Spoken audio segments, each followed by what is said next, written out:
जय भीम, जय संविधान.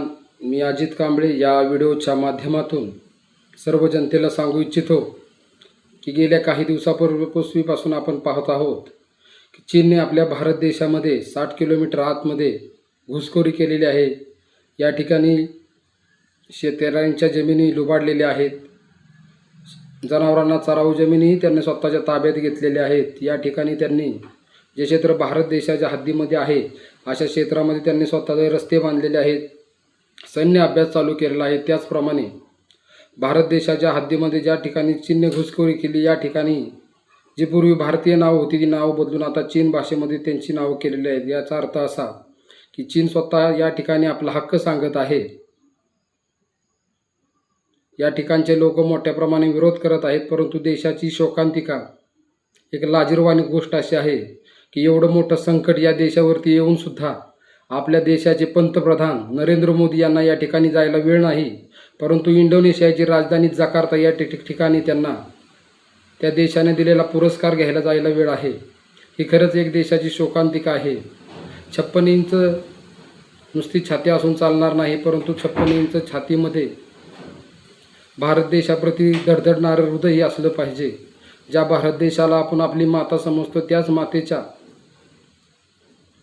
जागेचे तुकडे करणारे हे चीन सरकार या ठिकाणी आज शिरलेलं आहे. परंतु नरेंद्र मोदी काहीच कारवाई करत नाहीत. आता नरेंद्र मोदी काय या देशाचे बाप नाहीत, परंतु नरेंद्र मोदी एक संविधानिक पदावरती पंतप्रधान पदावरती या ठिकाणी आहेत आणि संपूर्ण देशाच्या वतीने त्यांना या देशाचा कारभार पाहण्याचा, देशावर लक्ष ठेवण्याचा जनतेने एक अधिकार दिलेला आहे. त्या अधिकाराच्या माध्यमातून ते या पदावरती बसलेले आहेत. परंतु या पदाचं कोणत्याही प्रकारचं गांभीर्य नाही. त्यांचे व्हिडिओ जर आपण पाहिल्या तर त्यांना असं वाटतंय की या देशामध्ये काहीच झालेलं नाही. या प्रकारे ती त्यांची भूमिका चाललेली आहे. एक सर्वसामान्य घरातलं 10-15 वर्षाच्या मुलाला देखील कळतं की आपल्या घरावरती संकट आल्याच्या नंतर आपण दुसऱ्या घरी जात नाही. परंतु नरेंद्र मोदी यांना थोडंही गांभीर्य नाही की एवढं मोठं चीनसारख्या देशानं 60 किलोमीटर आत घुसखोरी करून आपला प्रदेश बळकावलेला आहे.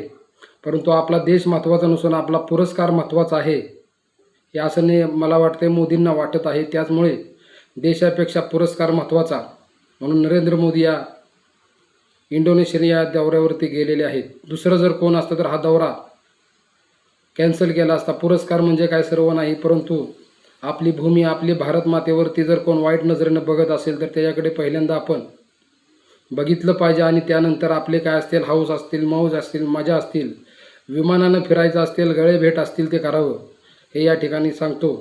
त्याचप्रमाणे या ठिकाणी मी अजून एकदा सांगतो की या ठिकाणी काही जण नरेंद्र मोदींचे भक्त असतील तर मित्र हो, भक्त प्रत्येकानं झालंच पाहिजे, परंतु विचारांचे भक्त झालं पाहिजे. आपल्याला देश प्रथम पाहिजे. देशापेक्षा कोण प्रिय नसलं पाहिजे. ही काय नरेंद्र मोदींवरती टीका नाही आहे किंवा कोणत्याही मी राजकीय पक्षाचा असल्या कारणाने टीका करतोय असं नाही.